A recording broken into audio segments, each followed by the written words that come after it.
أعوذ بالله من الشيطان الرجيم.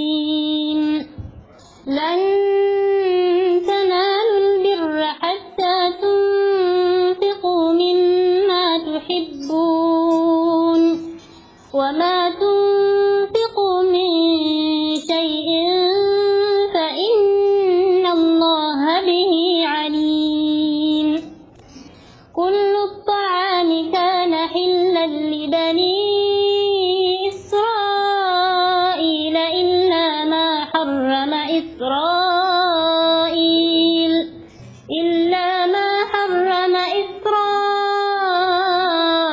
على نفسه من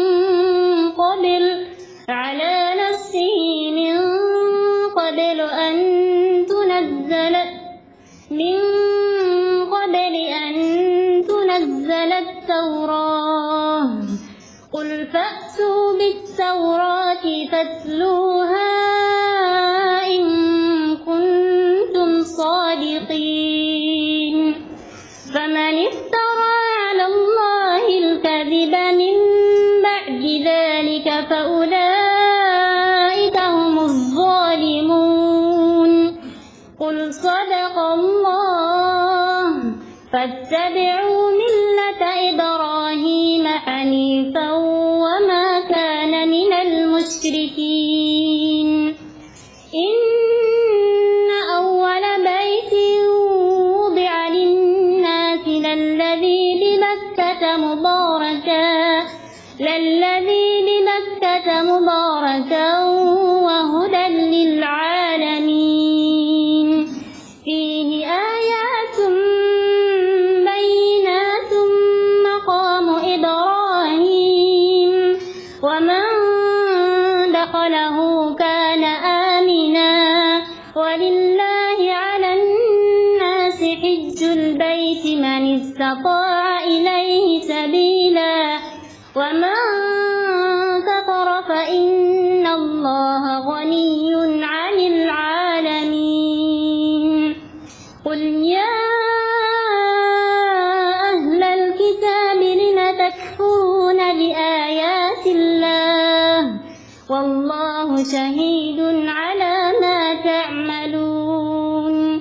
قل يا أهل الكتاب لم تصدون عن سبيل الله من آمن تبغونها عوجا وأنتم شهداء وما الله بغافل عما تعملون. يا أيها الذين آمنوا إن تطيعوا فريقا من الذين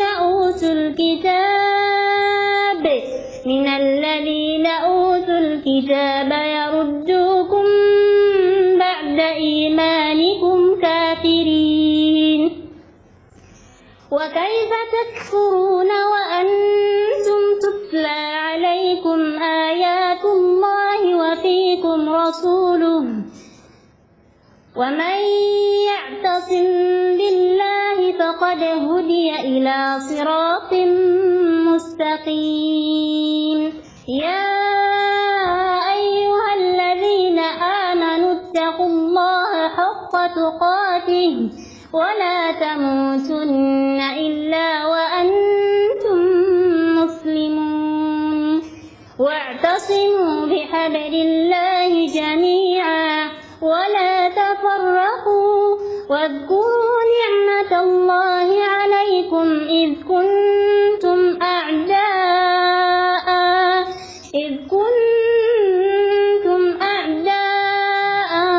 فألف بين قلوبكم فأصبحتم بنعمته إخوانا وكنتم على شفا حفرة من النار فأنقذكم منها.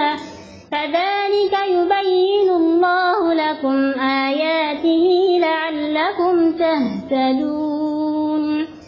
ولتكن منكم أمة يدعون إلى الخير ويأمرون بالمعروف وينهون عن المنكر وأولئك